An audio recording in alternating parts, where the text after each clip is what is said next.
చౌడేశ్వరీదేవి జ్యోతిష్యాలయం. ప్రముఖ జ్యోతిష్యులు, కాళికాదేవి ఉపాసకులు, జ్యోతిష్య పండిత్ ఎంకే శాస్త్రి గారు మీ హస్తరేఖలు, ముఖ లక్షణము, ఫోటో, జాతకం చూసి మీ జీవిత సంపూర్ణ భవిష్యత్తు తెలపగలరు. మీకు ఎటువంటి సమస్యలు ఉన్నా చౌడేశ్వరీదేవి పూజలు చేసి పరిహారం చేయగలరు. స్త్రీ పురుష వశీకరణం 100% గ్యారంటీ. సెల్ 9481312761.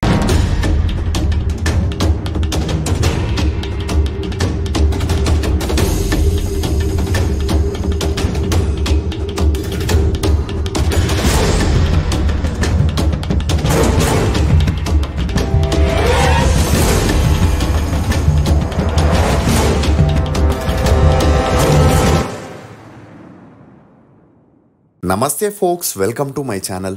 ఫోక్స్, దేనికోసం కూడా ఎక్కువగా ఆరాటపడవద్దు. మన తలరాతలో ఏముంటే అదే జరుగుతుంది. జీవితంలో ఎవరికి శాశ్వతం కాదు. ఉన్నంతకాలం ఎదుటివారికి మనం పంచే ప్రేమ మాత్రమే శాశ్వతం. అసలు నేను ఈ మాట చెప్పడానికి గల కారణం కేదార్నాథ్ హెలికాప్టర్ యాక్సిడెంట్ ఇష్యూనే. అహ్మదాబాద్ విమాన ప్రమాదం న్యూస్ నుండి జనాలు ఇంకా బయటికి రాకముందే, అక్కడి 300 దేహాలకి అంత్య సంస్కారాలు పూర్తి చేయకముందే ఇప్పుడు మరో ఘటన యావత్ భారతదేశాన్ని ఉలిక్కిపడేలా చేసింది. ఉత్తరాఖండ్లోని డెహ్రాడూన్ నుంచి కేదార్నాథ్కి వెళ్తుండగా గుప్తకాశీ సమీపంలో గౌరీకుండ్ అడవుల్లో హెలికాప్టర్ కుప్పకూలిపోయి 8 మంది అక్కడికక్కడే మృతి చెందగా, ఈ నెలలో కేదార్నాథ్కి వెళ్లి యాక్సిడెంట్ అయిన 5వ హెలికాప్టర్ అవ్వడం చాలా బాధాకరం. ఇక వివరాల్లోకి వెళితే, మహారాష్ట్రలోని పానీలో రాజ్ కుమార్ బైస్వాల్ అనే అతను తన భార్య శ్రద్ధతో మాట్లాడుతూ, తనకి బిజినెస్ లో అన్ని బాగానే సాగుతున్నాయని, మనం కేదార్నాథ్కి వెళ్లి దేవుణ్ణి దర్శించుకుందామని చెప్పి తమతో పాటు 6 ఏళ్ల కొడుకు 2 ఏళ్ల కూతుర్ని కూడా తీసుకెళ్దామని చెప్పగా, అందుకు తన భార్య కూడా ఆనందంగా ఒప్పుకుంది. కానీ వారి 6 ఏళ్ల అబ్బాయి మాత్రం కేదార్నాథ్కి రానని ఏడవడం మొదలెట్టాడు. ఇక అలా భార్యాభర్తలిద్దరూ 3 రోజుల్లో వెళ్లేసొద్దామని అబ్బాయిని కన్విన్స్ చేసేందుకు ఎంత ట్రై చేసినా తను మాత్రం రానని మొండికేయడంతో రాజ్ కుమార్ తన కొడుకుని తల్లిదండ్రుల దగ్గర వదిలేసి జూన్ 13న తన భార్య కూతురుతో కలిసి కేదార్నాథ్కి బయలుదేరగా, అక్కడే 2 రోజులు తిరుగుతూ దేవుడి దర్శనం చేసుకుని గుప్తకాశీ గంగోత్రికి కూడా వెళ్లాలని ప్లాన్ చేశారు. ఇక అలా కారులో గాని బస్లో గాని వెళితే చాలా టైం పడుతుందని, కేదార్నాథ్ నుండి అక్కడికి హెలికాప్టర్ సర్వీస్ కూడా ఉండడంతో హెలికాప్టర్లో వెళ్లాలని ఆర్యన్ ఏవియేషన్ అనే ట్రావెల్ ఏజెన్సీ దగ్గరికి వెళ్లి వాటి ప్రైజెస్ గురించి ఎంక్వైరీ చేయగా, అందుకు వారు ఉదయాన్నే అయితే ఒక్కరికి 5,000 అని, రౌండ్ ట్రిప్ కి 10,000 అవుతుందని, మార్నింగ్ 9 గంటల తర్వాత అయితే ఒక్కరికి 9,000 అని, రౌండ్ ట్రిప్ కి వెళ్తే 18,000 అనగా రాజ్ కుమార్ ఎర్లీ మార్నింగే వెళ్దామని చెప్పి 2.5 టికెట్స్ ని తీసుకుని జూన్ 15కి తమ జర్నీని ఫిక్స్ చేసుకున్నారు. ఇక వీరు సాధారణంగా ఫ్లైట్ జర్నీ చేసినప్పటికీ ఫస్ట్ టైం హెలికాప్టర్ ఎక్కడంతో ఫ్యామిలీ మొత్తం చాలా ఎక్సైటెడ్ గా ఫీల్ అవుతూ ఉండేవారు. ఇక అలా వీరి ట్రిప్ కి ఆర్యన్ ఏవియేషన్ వారు పైలట్ గా రాజ్వీర్ సింగ్ చౌహాన్ ని అపాయింట్ చేశారు. ఇతను జైపూర్లో పుట్టి పెరిగి చిన్నప్పటి నుండి పైలట్ అవ్వాలని ఇంట్రెస్ట్ ఉన్న కారణంగా అక్కడే చదువుల్ని పూర్తి చేసి ఇండియన్ ఆర్మీలో లెఫ్టినెంట్ కల్నల్ గా పైలట్ గా జాబ్ లో జాయిన్ అయ్యాడు. అలా అక్కడే దీపిక అనే తన కో పైలట్ తో తనకి మంచి పరిచయం పెరిగి, ఆ పరిచయం కాస్త నిదానంగా ప్రేమగా మారి వీరిద్దరూ 2011లో ఇరు కుటుంబ సభ్యుల సమ్మతంతో గ్రాండ్ గా పెళ్లి చేసుకోవడం జరిగింది. ఇక అలా పెళ్లై 14 సంవత్సరాలైనా పిల్లలు కలగకపోవడంతో తెలిసిన వారు చెప్పిన డాక్టర్ల దగ్గరికి గుళ్ల చుట్టూ తిరుగుతూ పిల్లల కోసం చాలా ట్రై చేస్తుండేవారు. ఇక ఈ క్రమంలోనే రాజ్వీర్ 10 ఏళ్ల సర్వీస్ తర్వాత ఇండియన్ ఆర్మీ నుండి రిటైర్మెంట్ తీసుకుని జైపూర్కి వచ్చేస్తే, ఇతని భార్య మాత్రం ఇప్పటికీ ఇండియన్ ఎయిర్ ఫోర్స్ లో సేవలను అందిస్తూ రీసెంట్ గా ఆపరేషన్ సింధూర్లో కూడా పాల్గొనడం గమనార్హం. ఇదిలా ఉంటే 2024లో రాజ్వీర్ రిటైర్డ్ అవ్వగా, అప్పటి నుండి తనకున్న 2000 అవర్స్ ఎక్స్పీరియన్స్ తో ఆర్యన్ ఏవియేషన్ ప్రైవేట్ లిమిటెడ్ లో పైలట్ గా చేయడం మొదలెట్టాడు. ఇక ఇదే సమయంలో 14 ఏళ్ల తర్వాత రాజ్వీర్ భార్య 2024లో ప్రెగ్నెంట్ అవ్వగా, కుటుంబ సభ్యుల ఆనందానికి అవధులు లేకుండా పోయాయి. అలా భార్య బాధ్యతల్ని తన తల్లిదండ్రులకి అప్పగించేసి రాజ్వీర్ కేదార్నాథ్లో ఉంటూ తనకిష్టమైన పైలట్ పనిని చేయడం మొదలెట్టాడు. ఇక కేదార్నాథ్లో 5 ప్రైవేట్ హెలికాప్టర్ కంపెనీస్ ఉండగా, వారు గవర్నమెంట్ చెప్పే రూల్స్ అండ్ రెగ్యులేషన్స్ ని ఫాలో అవ్వాల్సి వస్తుంది. కానీ కొంతమంది కరప్టెడ్ ఆఫీసర్స్ వీరి దగ్గర లంచాలు తీసుకోవడంతో ఈ ప్రైవేట్ కంపెనీలు రెచ్చిపోయి డబ్బుని ఆదా చేయడం కోసం గవర్నమెంట్ పెట్టిన రూల్స్ ని ఫాలో అవ్వకుండా వారే ఓన్ గా రూల్స్ ని పెట్టుకుని కంపెనీస్ ని రన్ చేయడం మొదలెట్టారు.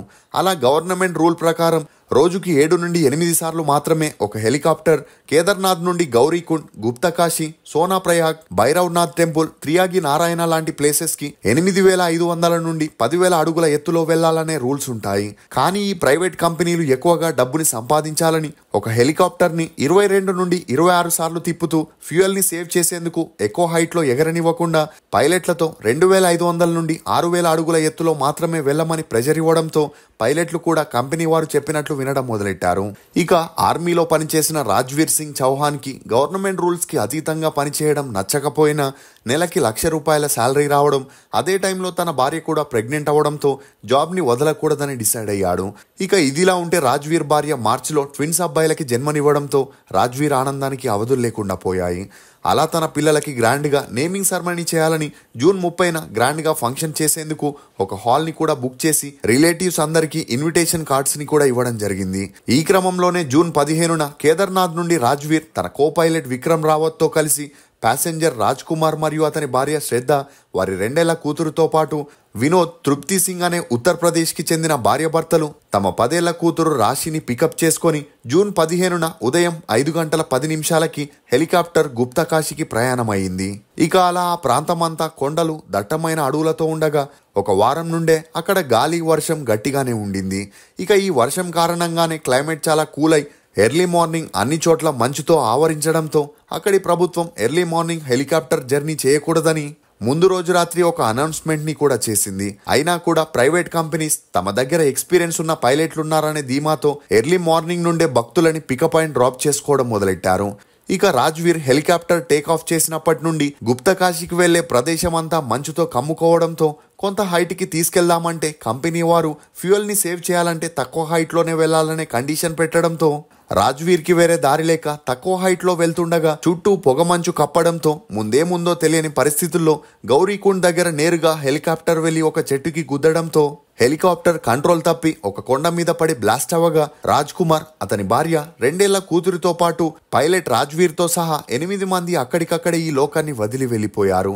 ఇక అలా ఉదయం 5:30 గంటల ప్రాంతంలో గడ్డి కోసేందుకు వెళ్లిన 2 మహిళలు ఆ యాక్సిడెంట్ ని చూసి పోలీసులకి ఫోన్ చేసి ఇన్ఫార్మ్ చేయడంతో ఘటనా స్థలానికి వచ్చిన పోలీసులు ఎన్డీఆర్ఎఫ్, ఎస్డీఆర్ఎఫ్ టీమ్స్ కి ఇన్ఫార్మ్ చేయగా వారు వచ్చాక దేహాలని పోస్ట్మార్టంకి పంపించారు.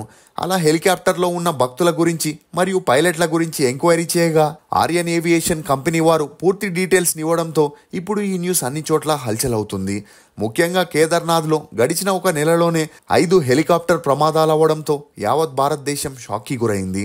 ఇక మే 8న కేదార్నాథ్ నుండి గంగోత్రికి 7 భక్తులతో బయలుదేరిన హెలికాప్టర్లో మార్గ మధ్యలో పొగలు రావడంతో పైలట్ దాన్ని గమనించకుండా తన ప్రయాణాన్ని కొనసాగించగా ఒక స్టేజ్ తర్వాత నిప్పులు రావడంతో హెలికాప్టర్ కంట్రోల్ని కోల్పోయి కొండ మీద పడి 7 అక్కడికక్కడే ఈ లోకాన్ని వదిలి వెళ్లిపోయారు. ఇక ఇదిలా ఉంటే ఎమర్జెన్సీ ఉన్నప్పుడు ఇమీడియట్ గా వారిని హాస్పిటల్ కి తీసుకెళ్లేందుకు అక్కడి గవర్నమెంట్ ఎయిర్ అంబులెన్స్లని కూడా స్టార్ట్ చేసింది. అలా మే 15న ఒకరికి యాక్సిడెంట్ అవ్వగా వారిని ఎయిర్ అంబులెన్స్ అయిన హెలికాప్టర్లో సిటీలో ఉన్న హాస్పిటల్ దగ్గరికి తీసుకెళ్లే క్రమంలో ఆ హెలికాప్టర్ ఉన్నట్టుండి తన కంట్రోల్ని కోల్పోయి పొలాల్లో కుప్పకూలడంతో అందులో ఉన్న 3 తీవ్రంగా గాయపడ్డారు. ఇక అలా మే 25న కేదార్నాథ్ నుండి గంగోత్రికి వెళ్తుండగా హెలికాప్టర్ రోటర్ బ్లేడ్స్ చెట్టుకి తగిలి ఆ హెలికాప్టర్ని ఎమర్జెన్సీగా రోడ్డు పైనే లాంచ్ చేయాల్సి వచ్చింది. అలా అందులో ఉన్న 8 మంది ఎటువంటి ప్రమాదం లేకుండా సురక్షితంగానే బయటపడ్డారు. ఇక ఇదిలా ఉంటే జూన్ 7న హెలికాప్టర్లో 8 మంది భక్తులు హరప్రయాగ్కి వెళ్తుండగా వర్షం, గాలి ఎక్కువగా ఉన్న కారణంగా హెలికాప్టర్ కంట్రోల్ని కోల్పోయి పక్కనే ఉన్న చెట్టుకి గుద్ది కింద పడిపోవడంతో ఆ 8 మందిలో ఒకరు అక్కడికక్కడే మరణిస్తే మిగిలిన 7 తీవ్రంగా గాయపడ్డారు. అలా ఆ తర్వాత జూన్ 15న గుప్తకాశీ వెళ్లేటప్పుడు 8 మంది ఈ లోకాన్ని వదిలి వెళ్లిపోవడంతో ఇవి చూసిన చాలా మంది కేదార్నాథ్కి వెళితే హెలికాప్టర్ ప్రయాణం కాకుండా కారులోనో బస్సులోనో వెళితే కాస్త లేట్ అయినా నిదానంగా ప్రాణాలతో చేరుకోవచ్చనే కమెంట్స్ ని కూడా చేస్తున్నారు. ఇక ఇదిలా ఉంటే ఈ ఇన్సిడెంట్ తర్వాత మహారాష్ట్ర ఉప ముఖ్యమంత్రి నేరుగా పైలట్ రాజ్వీర్ చౌహాన్ ఇంటికి కాల్ చేసి అతన్ని యాక్సిడెంట్ లో కోల్పోయామని తన తండ్రికి చెప్పగా రాజ్వీర్ తండ్రి మానసికంగా కృంగిపోయి ఈ విషయం రాజ్వీర్ తల్లికి, తన భార్యకి తెలిస్తే వారిద్దరూ తట్టుకోలేరని ఇంకా ఈ విషయాన్ని వారికి చెప్పకుండానే దాచడం జరిగింది. ఇక మరోవైపు వారి దేహాలని కనిపెట్టలేని స్థితిలో ఉండడంతో DNA పరీక్షలు చేసి అప్పగిస్తామని ఉత్తరాఖండ్ మంత్రి మీడియాకి వెల్లడిస్తూ మరణించిన వారి ఆత్మలకి శాంతి చేకూరాలని, ఆ దేవుడి ఈ బాధని భరించే శక్తి వారి కుటుంబాలకి ఇవ్వాలని చెప్పి ఈ ఇన్సిడెంట్ జరగడం వెనుకున్న కారకులు ఎవరైనా సరే వారిని కఠినంగా శిక్షిస్తామని చెప్పిన 2024 నుండి ఇప్పటి వరకు 18 యాక్సిడెంట్లు అవ్వగా అందులో 45 మందికి పైగా మరణించిన ఇదే విధంగా చెప్తూ ఆ కేసెస్ ని క్లోజ్ చేసే ప్రయత్నం చేయడం గమనార్హం. అసలు ఈ ఇన్సిడెంట్లలో తప్పెవరదని మీరు అనుకుంటున్నారో మీ అభిప్రాయాన్ని కమెంట్ సెక్షన్ లో తప్పకుండా తెలియజేయండి. హెలికాప్టర్ ప్రమాదంలో మరణించిన వారి ఆత్మకి శాంతి చేకూరాలని ఆ దేవుణ్ణి కోరుకుందాం. ఫోక్స్, బాధ చాలా చెడ్డదని, ఎప్పుడు వచ్చినా ఏడిపించి వెళ్తుందని అనుకుంటాం.